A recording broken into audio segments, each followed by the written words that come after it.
3, 2, 1. What's going on, folks? Welcome to 34 Questions. Tonight, I have a very special guest. Mr. Erick Kim is in the building. How you doing, sir? I'm doing well, Jan. Thanks.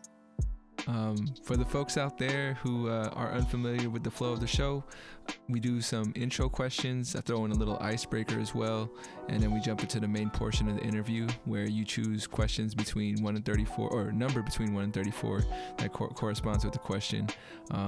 Sound good to you, Mr. Kim? Absolutely. Sorry about that.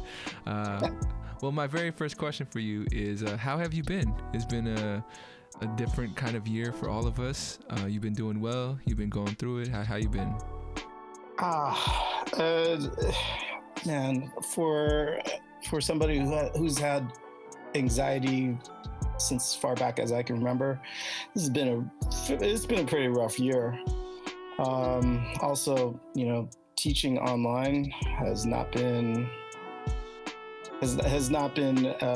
anywhere near teaching in person. So this whole year's been just a shit in the just shit floating in a tub or whatever you want to call it. I got you. It hasn't been. Yeah, it's been a terrible year. Any positives? Anything that you kind of liked? Especially since you are a teacher, like anything from the changes that you felt was something positive that came out of it. Well, I mean, it's exposed some of the weaknesses in the education system, some of the inequalities, for sure. That's always been, we've always been talking about it, but the public's never really gotten to see it. Now they've seen it. Now they've kind of experienced some of that, while they're working at home and they got the kids online, learning as well. So they've got a little bit of an idea of some of the inequalities that we've been going through, some of the things that we've been struggling with. Me personally, I kind of like walking outside with a mask. People don't recognize you. People don't really talk to you or anything like that. I like the 6 feet. Give me my space. That's about it. All right, for sure. I've always wanted to ask you. I like to ask all teachers, but what got you into teaching? If you don't mind sharing. I always wanted to be a part of the community. I was born and raised in San Francisco, and lived here all my life except for my college years. I always wanted to be a part of the community and just give back. And besides all that, it's a family thing, man. I'm third generation SFUSD teacher. Wow, did not know that. So runs in the blood. Oh yeah, and my grandfather taught PE at Francisco Middle School and a few other places forever. My dad taught at Sherman Elementary forever. Both my brother and my sister are teachers. So yeah, it really is in the blood. I got cousins and uncles and aunts that were teachers too. For sure. I got more questions about that, but I'll save that for later. Before we jump into some more warm-up questions, I do have an icebreaker, which is a one-word spelling bee. You down to participate? Or you could pass too. I'm good with spelling. Go for it. All right. Your word is maneuver. Okay. MANEUVER. First try. You got it. Congratulations. Not everybody always gets it on the first try. But what this means is that you qualify for the Spelling Bee episode of 34 Questions with other contestants who've gotten their word right. If I can get it logistically down and people are available and all that, then it'll happen. But just know you will be reached out to come back on for that. I'm always good for a contest. Awesome. Do you do any trivia or any of those kind of contests? Have them done before? Bar trivia. I love earning my beer. Have you won? Or yeah. Years ago, was a couple of friends of mine that we would team up and do bar trivia on Tuesdays, win a pitcher of beer, get a few other things, and then I'd make a night out of it. That's one of the perks of being a history teacher. You're good for trivia. That's true. Did you choose history, or did history choose you? History chose me. I like to say by process of elimination. I was never good at science and never good at math. I'm the anti-Asian stereotype for sure. I feel that. What's if you don't mind, what's like a piece of a nugget that you can just drop on us right now, drop on us in the audience, like your favorite history fact that most people probably won't know? Favorite history fact? Okay, there's probably a lot, but oh my God.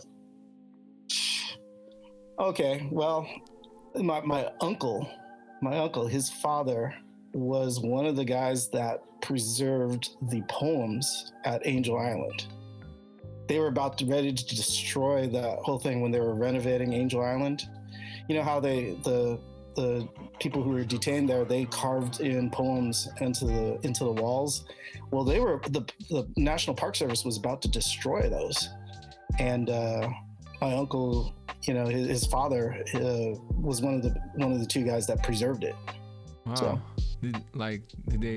was that one of those classic tales of having to go to the city government and ask them not to do it, or were they more radical and they were out there like saying, no, we're not gonna let you guys do this? No, it wasn't too radical. The people who were in charge of renovating Angel Island, I guess at that time, they had no idea what they were coming across. They just thought it was a bunch of Chinese characters carved into the wall. They didn't realize it was poetry that was talking about what people were feeling.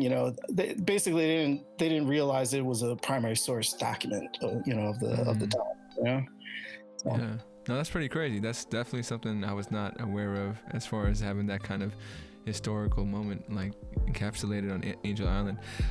I was raised in San Francisco, but I'm one of those people that just never I've taken it for granted, basically. I don't have any awareness of the rich culture. Like I know, we're the Bay Area, but I know you travel a lot. Would you say the Bay Area has like a distinct flavor that comes with its people? Like I feel like I've gotten that kind of feedback anytime I'm anywhere else. They're like, oh, you're from California, from the Bay Area. I think a lot of people that are from San Francisco or from the Bay in general, they kind of have this love-hate relationship with the area. They mostly love it, but there's certain things that we just kind of hate about it, and it's just the constant turnover of people and things like that, and the gentrifiers and that type of stuff. But I have to say, sometimes in San Francisco, there's like, you don't have the friendliness that you do in other places, which kind of perplexes me.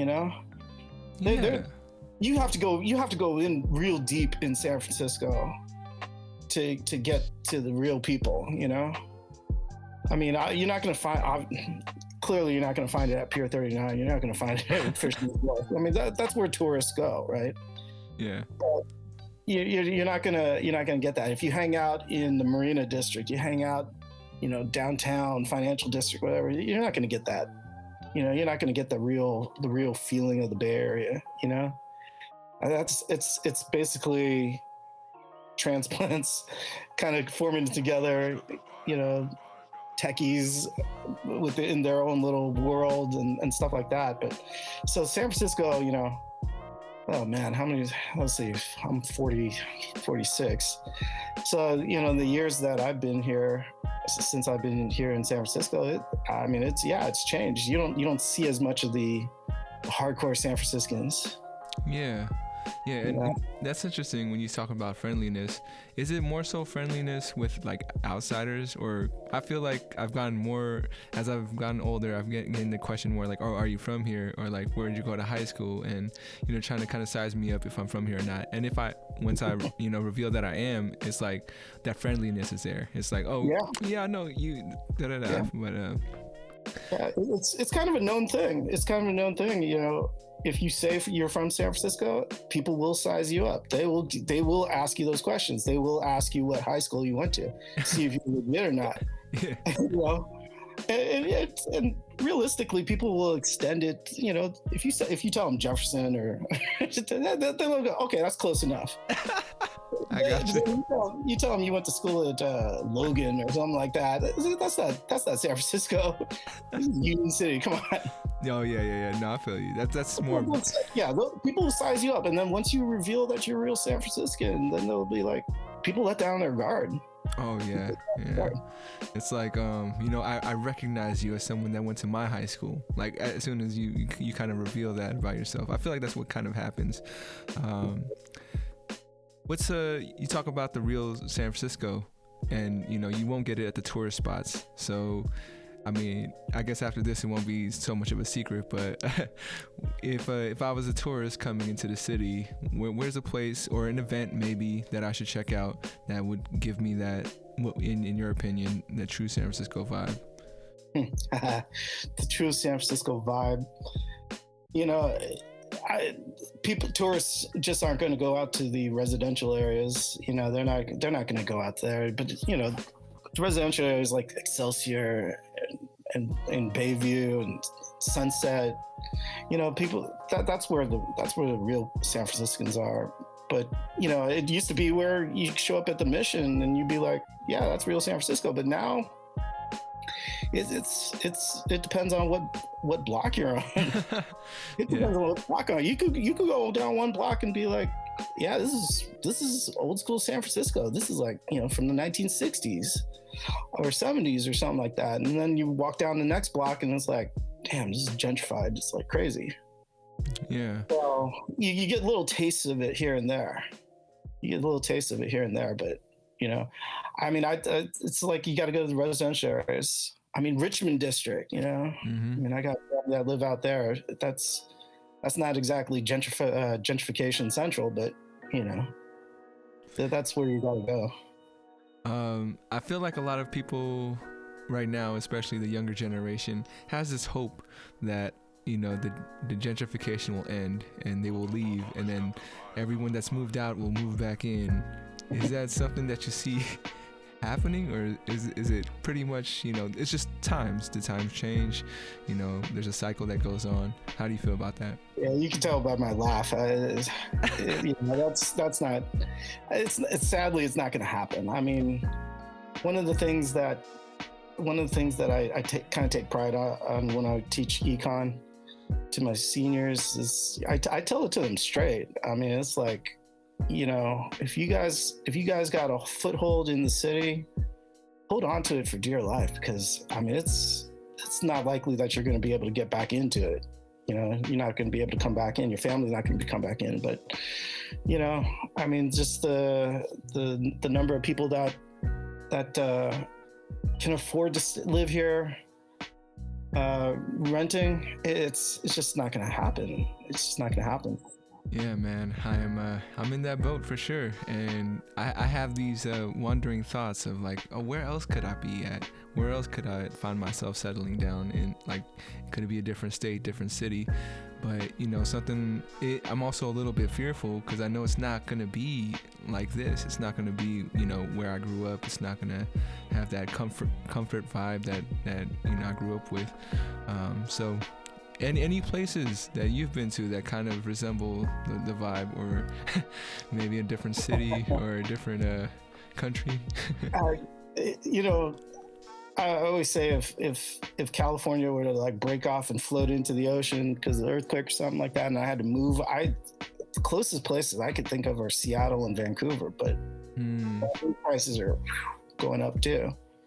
I heard about Vancouver. I haven't been on the west. I've been to Toronto, but I've never been on the west side of Canada yet. Toronto's got a good vibe too. I did enjoy it.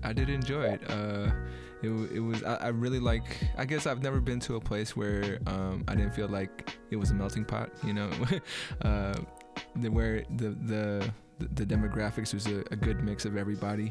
So that's what I kind of got from Toronto too. It was just cool to feel like, oh, you know, this is like me walking around downtown, you know, all the different faces that you see and different cultures. All right, well, we still haven't even gotten to the warm-up questions. All right. This is the very first one. What would you like the audience to know about you?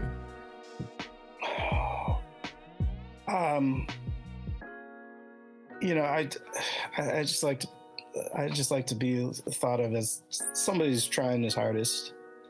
Somebody who's trying his hardest to make a difference, to do something, to really kind of impact the kids. And that's why teaching was the profession for me. That's ultimately my goal, you know. I can't say that, I mean, I've thrown everything into it. I can't say I'm anywhere close, you know, to having my own family. You know, I got my family I was born with, but I'm not married. I don't have kids. So this is really the thing that I've thrown myself into, you know, 110%, you know. No doubt. What would you say is the difference between a good teacher and a great teacher, in your opinion? Difference between a good teacher and a great teacher. One that goes the extra mile, you know. I mean, teachers already go, you know, give it 100%, but to go beyond and, you know, I mean, I throw out every cliche out there, but throw out give out your blood, sweat, and tears, and to do that, and plus your time. I mean, that's your most valuable commodity, your time.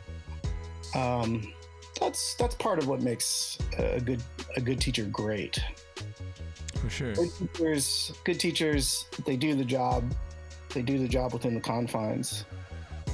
And they do it within their abilities, you know. And again, if time was an ability, or, you know, spending time was an ability, you know, they did it. I mean, you know, teachers are humans too. They got families and stuff like that. I'm always kind of torn, you know. Yeah.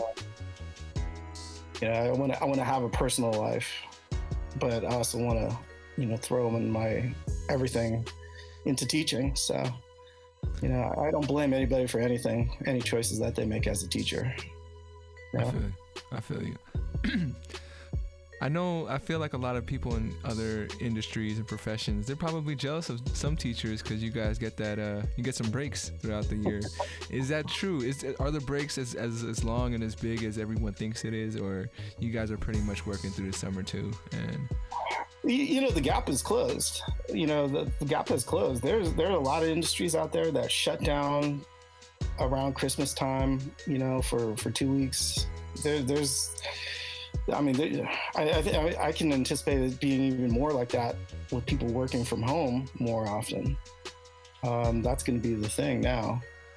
But, you know, it used to be where, hey, a week off for Thanksgiving, a week off for spring break, a week off, you know, 2 weeks for winter break, 2 months for summer.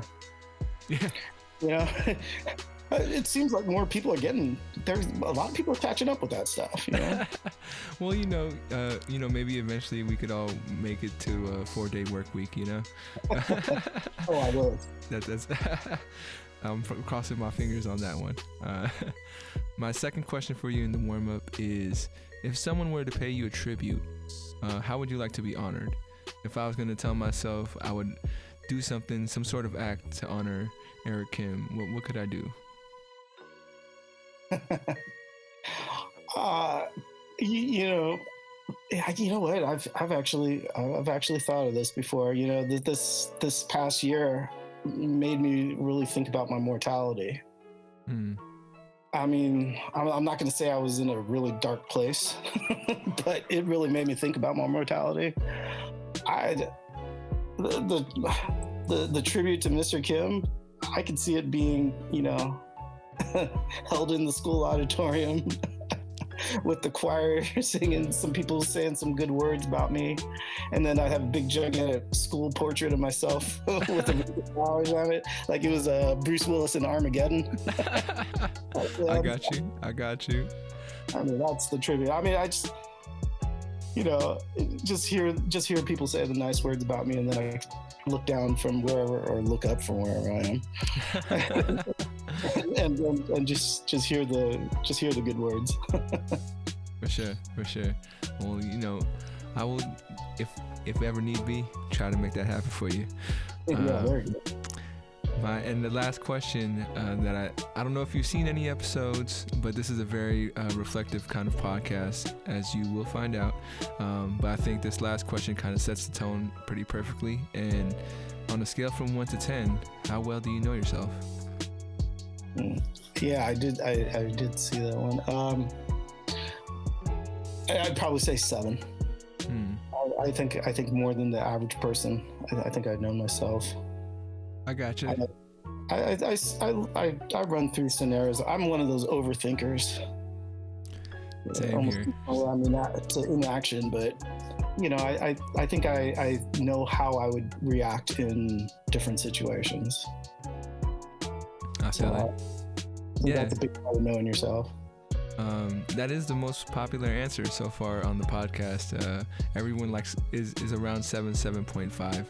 And I think that's a good baseline, you know, and you know, I don't know, for me personally, I let everybody know I consider myself a 5, just equal parts of knowing, equal parts of not knowing at this point in my life.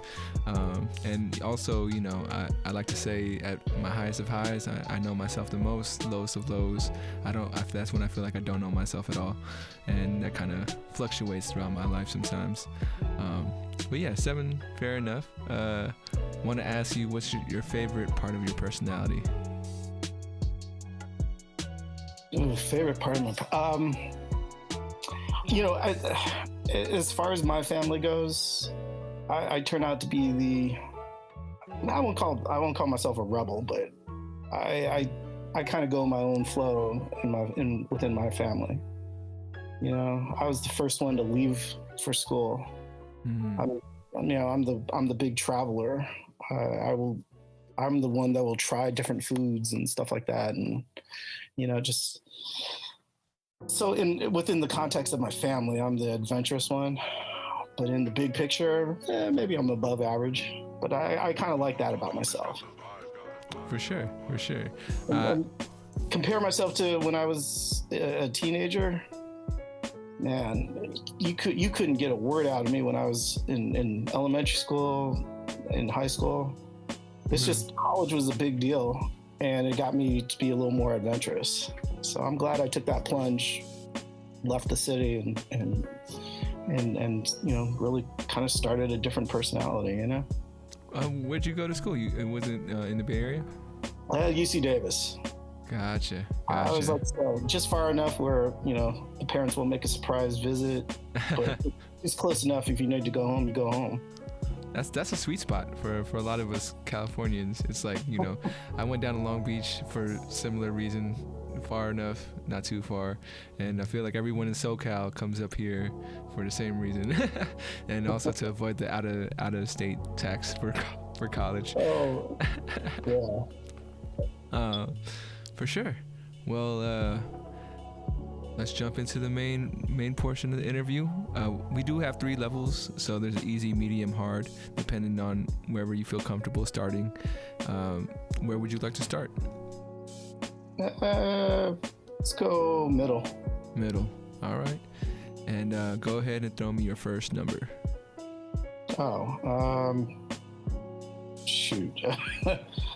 Give me number 10. Number 10. Okay, this is a little bit the polar opposite of my previous question about your favorite thing that you like about yourself. But this one is, what is something people generally dislike about you that you kind of, you know, found out through maybe someone was like honest enough to tell you like, yo man, that's not so good. I don't know if anyone has ever, but that'd be a good sign.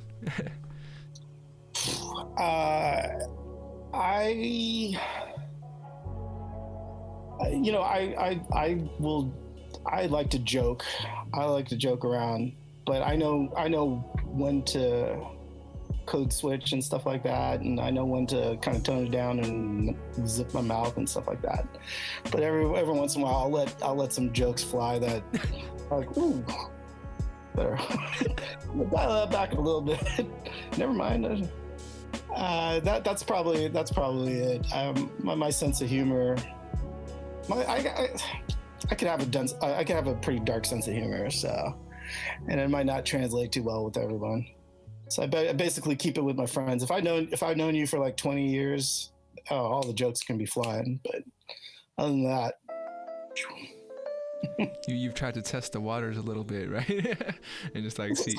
Sometimes it's just reflex, you know. That's true.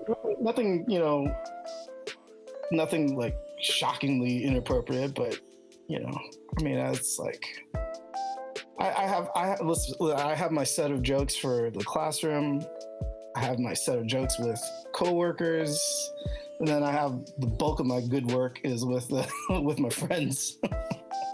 The lines don't cross. The lines don't cross too often. I got you. I can imagine if someone, if the worlds collided and some people heard, they'll be like, "What?" They'd be shocked. When worlds collide. That's always a fun thing. I don't know if you've ever had to put two groups of your life put together and see how they interact. I try to keep it. I keep it separate. I try to keep it as separate as I possibly can. I got you. I had a question. I had a follow-up question, but I think it was fleeting me. Yeah, let's throw ahead and throw me another number. Hopefully it comes back to me. Okay. I don't know. Lucky 13. 13. What was your fear as a kid? Were you what's it called? Unafraid of? I have a bunch of irrational fears. Like I said, I'll do zip lining. I'll jump out of an airplane. I'll do bungee jumping, but for some reason I can't ride a bicycle. Really? Yeah, I don't have too many traumas in my life, but I saw my brother get his heel just chewed up by bike spokes. His heel was bleeding, and I just never learned how to ride a bike because of that. I ski, I snowboard, I rollerblade, I do all that stuff, but for some reason I just can't get myself to balance on a bike. Like no interest, like you've never tried, or you've tried and you're like, I tried, and I just like, eh. I mean, believe me, that's held me back, man. I went to UC Davis, the damn bike capital of the United States or the world. Well, not the world, but of the United States. I never learned how to ride a bike. No, that's a trip. I mean, I thought I was late when I learned at 13. But yeah, I mean, I guess it's not for everybody. I have some friends who've never ridden bikes as well, even now, and they're trying. I don't think it was anything related to like maybe an accident they saw, but it's irrational fear. It's no other excuse for me. I mean, if I get it though. If I seen it and like it's one of those things that stick with me, then it's over. Like for me, it is hard for me to swim and learn how to swim now because I almost drowned a couple times when I was a kid, and for some reason that feeling or like that anxious feeling in the water, especially when I can't touch the ground, is like it just takes over me, and I'm like, I should be able to do it, but I still can't. So I think it's just part of our experiences, but. Maybe one day, like you're gonna have to learn how to ride a bike to like escape an emergency, and you're like, I have to do this right now. Well, if that's the case, I'm screwed. I better find myself a tricycle then. The question actually came back to me, and it was when you mentioned your humor being dark. Are there any examples of maybe TV shows or movies that kind of give us a better idea of what that humor is like? I could give you. I'll give you an example, a character like you ever watch Parks and Recreation? Yes. April. Yes. April the Gate. That's the kind of humor. I'll tell you that.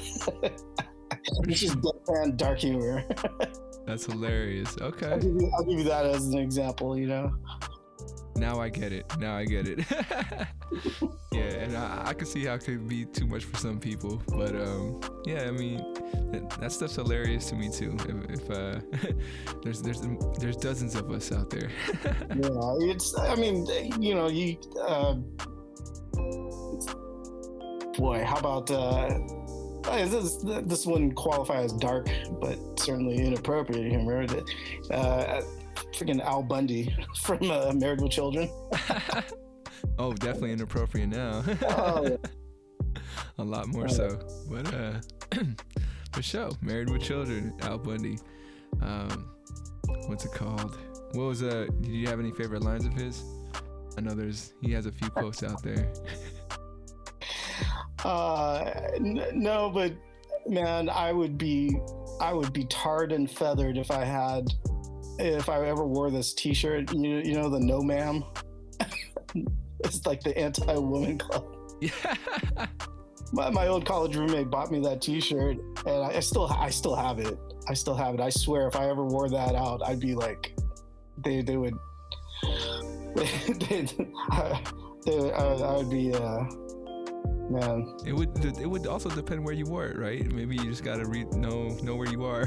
Yeah. You know. Yeah, but not too many social situations. I don't think. I don't even think I could walk outside in the street with that. People would be like, "What is this?" Oh, not in San Francisco. I don't think so. For sure. So I'm actually gonna throw you a curveball right now. I do have a couple curveball questions. This one's gonna be a fill in the blank. And it is, life is all about blank. I'm gonna. Was this one word or? It could be a phrase. It could be one word. However you want to answer it. Life's all about family and friends. Life's all about family and friends. You know, what you do with them and how much time you get to spend. You know what? Going back to one of the original questions about how the year was been. One of the things I've really enjoyed is I've been able to hang out with my parents quite a bit. Oh, nice. And, yeah. You know, not for you know, I mean, the circumstances were pretty terrible. I mean, a pandemic. You know, they needed to get out and exercise, so they were walking. You know, they would go out for walks. I'd go out with them. So, you know, spend time, have conversations with my parents. There's some things that we just didn't really get to do for a long while.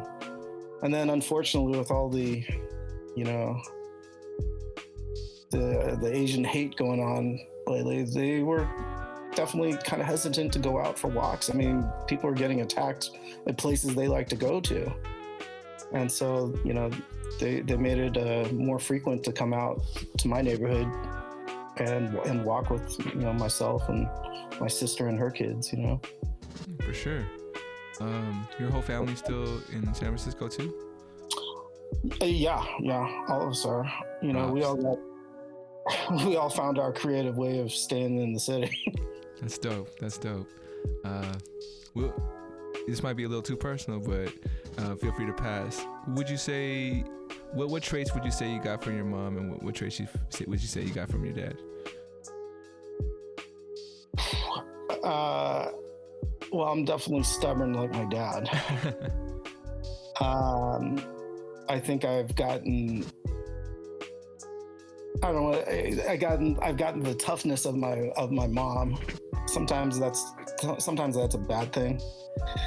You know, you got things going wrong with you physically, and then you just kind of suck it up, and you know, things get to a certain point, and then it's like you know, it's worse than it should have been.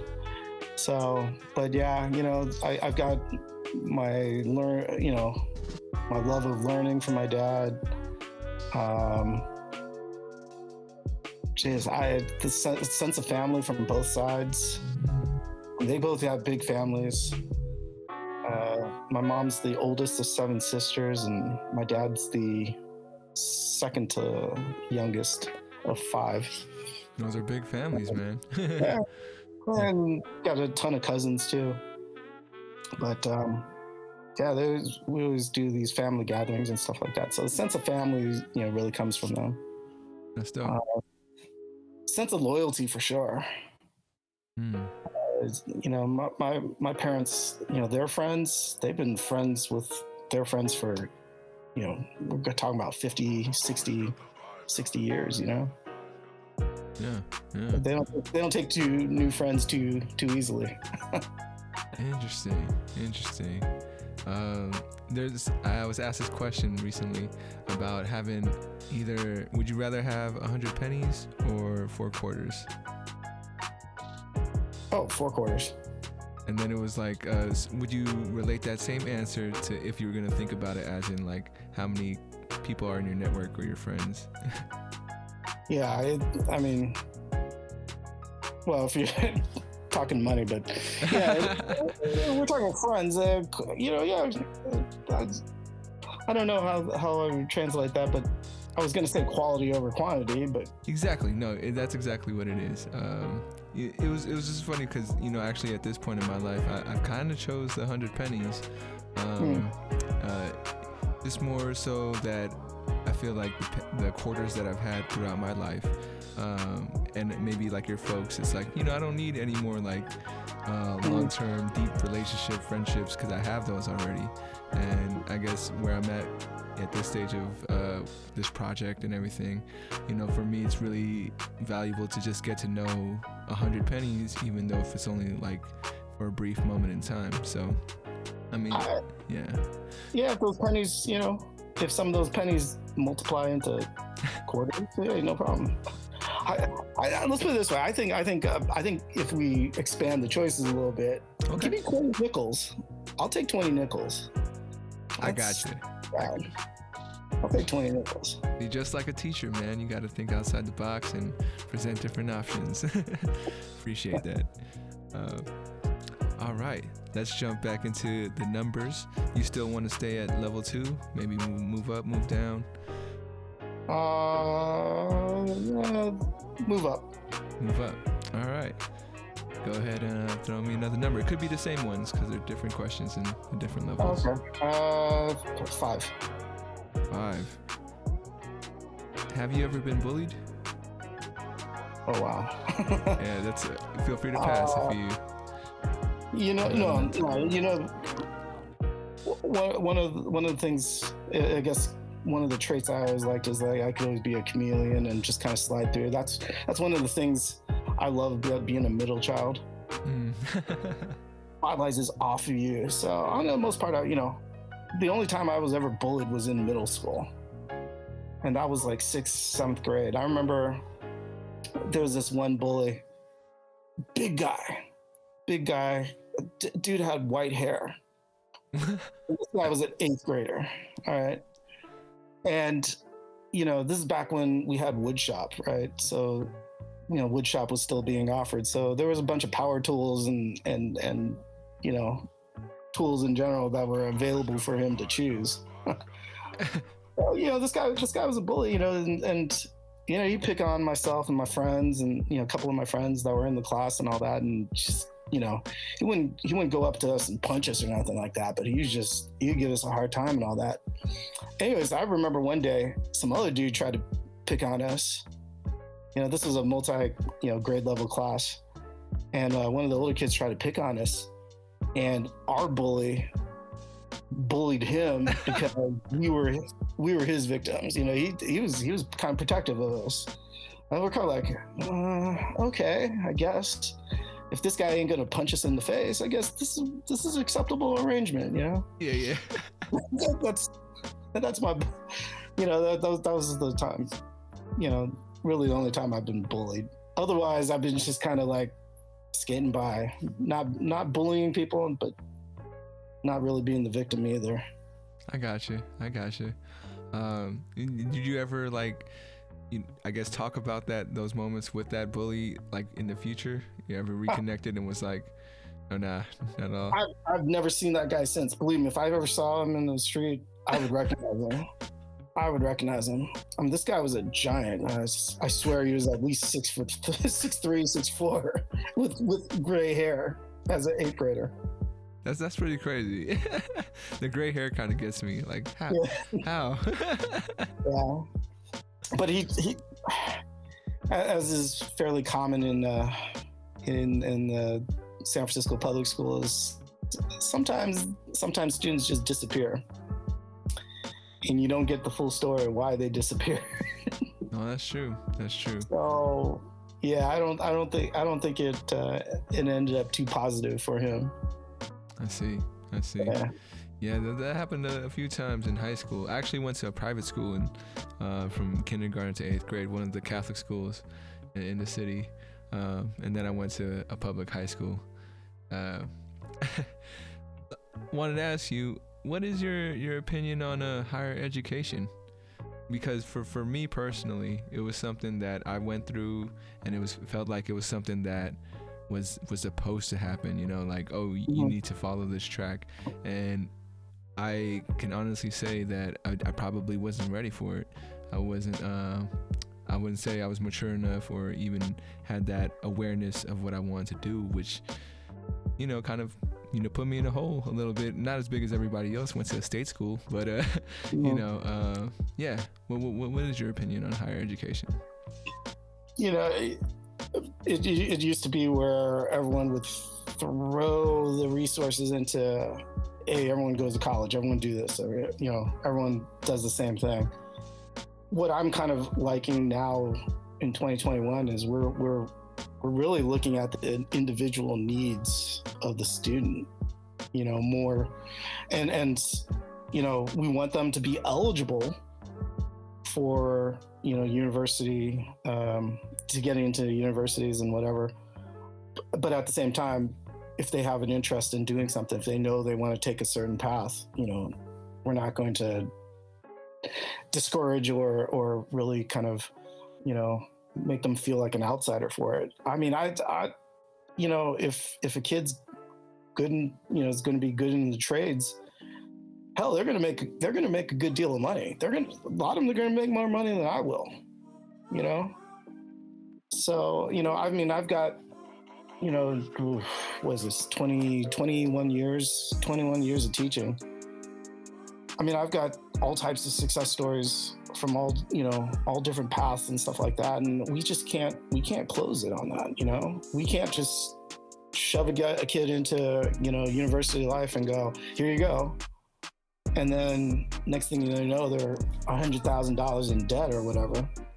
And they go, well, I kind of want to be a baker or a podcaster.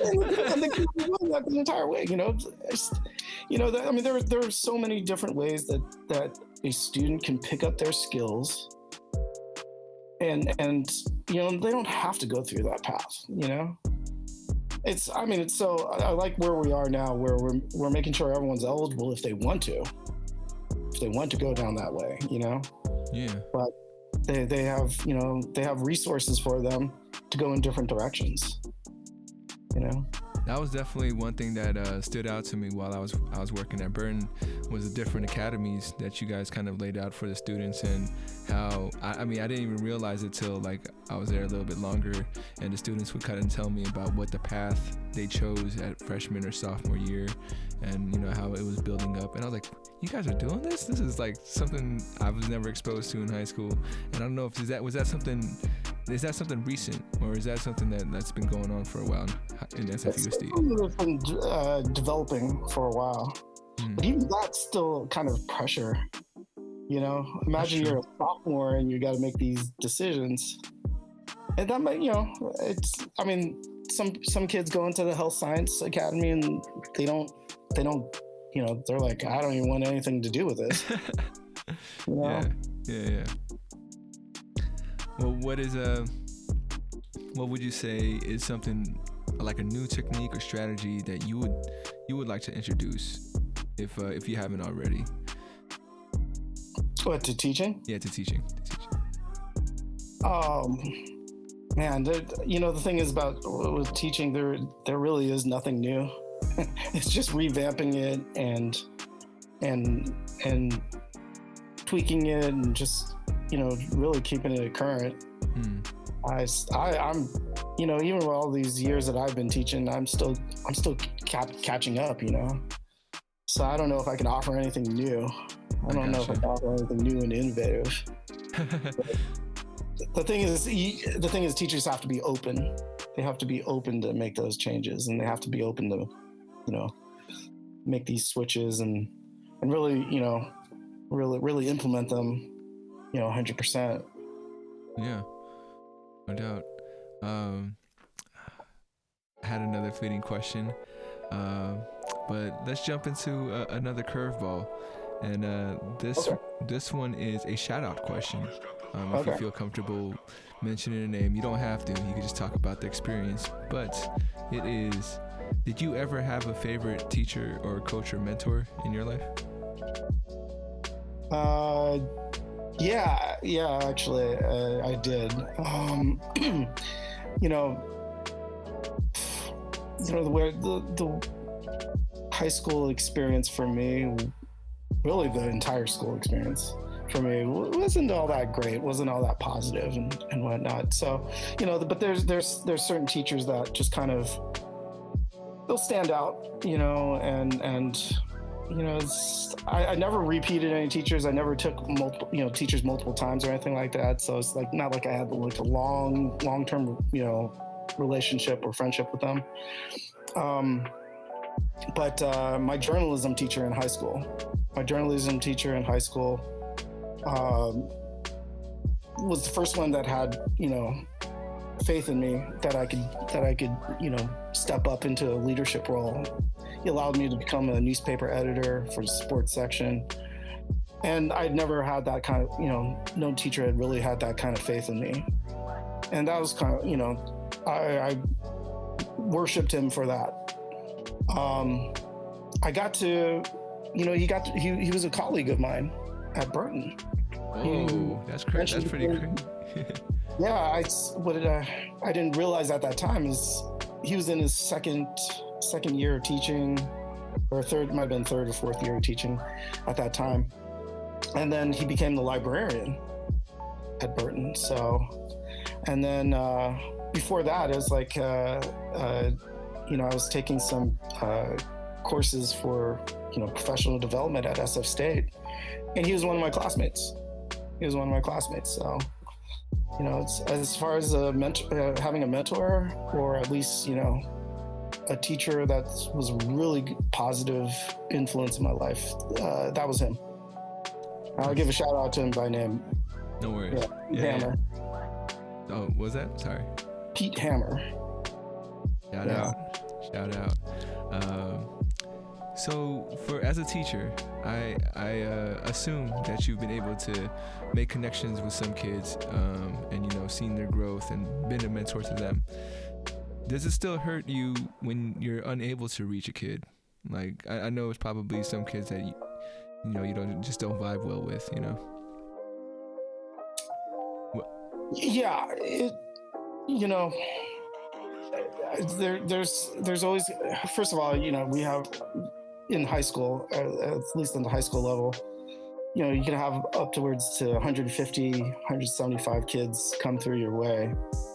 There's just no way that you're going to be able to connect with every one of them. And there's no way that you even know what kind of connection you have with some of them. Like, I have kids who, apparently I have a really good connection with them. I don't even have a conversation with them. And then there's kids that, that you're working on and you're working with all the time, and there's nothing. But a lot of teachers don't like seeing their students outside of school. But I'm out there. I mean, I'm at the malls or when they were open, and at the Giants games or whatever, and I run into students all the time, and I actually love seeing them out and about in the community, and usually their reactions tell me how they feel about me. Very true. Yeah. And I tried to take on a couple of kids that are, they follow, they fly under the radar. They don't really, get the attention that they need, or the attention, for the things that they need, and I'll try to take care of it, try to fulfill it, one of my TAs years ago, she was on the verge of not graduating and not even being close to, graduating with summer school. And so I was like, okay, she was in my class as a junior. So I was like, okay, I'm going to she'll be my TA for senior year. And I was, able to, give her little pep speeches and whatever, and just kind of keeping my tabs on her and just make sure that she's doing okay and checking in with her and all that stuff. And that's just, to the point where it's like a teacher just can't humanly do that with 150 students, 175 students. Yeah. So, I've through the years, I've taken it upon myself to really just kind of look at my, my group of students, see which ones are, either floundering or they just need to come out of their shell or whatever, and try to work with them. But, and then, with everyone else, just do what I can. Yeah. So I like having my door open at lunchtime. I like having that big crowd of kids in there. Yeah, I might not get to use the microwave. Yeah, they might be, bugging me the entire 40 minutes for lunch, but that's how I, get to know my kids. I'll go to their sporting events. Sometimes I'm the only teacher there, or their parents never make it, or their parents can never, show up or something like that. So I'll be the surrogate. I'll show up for them. So. No doubt. I try to do whatever I can. That's the bottom line. For sure. Yeah, I mean that's something that I loved about my experience at Burn as well. For the most part, I felt like all the teachers cared. I saw a lot of you guys showing up at the games, and just being those faces, for kids to see that someone's watching. And yeah, that's something I definitely respected from a lot of you guys, the staff at Burn, for sure. Would you say, like, throughout your career in teaching, has the students changed at all? Like from when you were beginning to the students you're encountering now? Is there any kind of different growth? Or maybe, a lot of people say kids are smarter these days, and they're more in touch with the world because they're exposed to it on the internet. Yeah, I really do think that's the case. I mean, we can gripe about how they're always on their phone, but guess what? They're learning their own thing. They're learning a lot about the world through their phone. I mean, I think I'm one of the, I don't know if teachers really embrace social media, but I understand the power of it. How they could be used to learn as a learning tool. Mm-hmm. And I actually do think kids nowadays are much more on top of things. For sure. They know what's up. Do they ever fact check you on history? Do they ever like? You know what? I try to keep ahead of it. I try to keep up with that. If at least on pace, because I mean I know that how history was taught in 2001, it's sure a whole lot more different than it is in 2021. But I like how it's being taught now. It always bothers me when I see on social media things your teacher never taught you in history. I'm like, number one, I probably did teach it. I looked at those lists. I did teach that to you. I mean, it's not the students that are complaining, but you felt attacked. You felt attacked. I get it. I do feel attacked sometimes. I do feel attacked, But and then there's also, like I don't believe that there's anything that's really minor about history. I think all history has its place. I think just people need to recognize that when you teach U.S. history in high school, it's a survey course. It's a survey course, and you're not going to get down to the nitty-gritty details that people are like, oh yeah. Oh, and then those are the things that people end up going, well, how come I didn't learn about that? You try to give them the big themes. See, like I said, the thing that I love about history and teaching history in the 20 years, and the difference between when I first started and now, is how it's taught. And we're talking about movements nowadays. We're talking more about people, not individuals. We don't talk about the presidents and the generals like that anymore. We're talking about groups of people. And so that's the thing I love about the transformation of history, I mean, we'll use the old school examples. Like, people are appalled when they hear, what, you taught about Columbus? Don't you know? Yeah, I know. But we're teaching like how to look at the two perspectives and things like that based on, how they've been taught Columbus when they were in elementary school and how people look at Columbus now in 2021. And that's something that they can relate to. I was like, so, we try to make we try to do all these different things. But like I said, I like where we are at 2021. I think we can still move on, we can still offer. I would love to offer, like we have ethnic studies now, right? For the longest time, ethnic studies was an elective, right? Quotation marks there. But now they're going to make it into a graduation requirement, which I love, but I'm not sure the direction that is going to go into, right? Yeah. I would love to see classes, directed towards what kids are interested in, maybe their backgrounds or whatever. But, Burton's had an Asian American Studies class brought in by PEP, I think you were there when that was going on, for sure. Familiar. Yeah.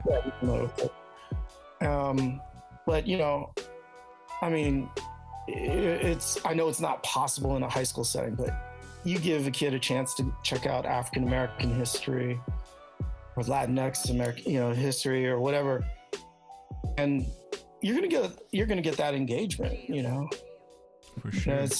Again, U.S. history in high school, it's a survey course, and I try to emphasize that. And I go, if you guys want to go deeper, and you don't go to college, you can still take a class at City. You live in San Francisco, you can take it for free at City College, pay for the books, or maybe not even pay for the books, but just sit in, get your entry, bro. And you could get your fix on that.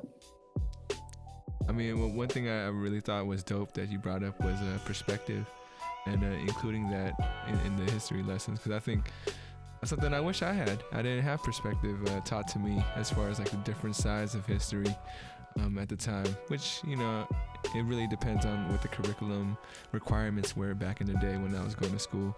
But I'm glad to hear that you're bringing that perspective in part of the lessons.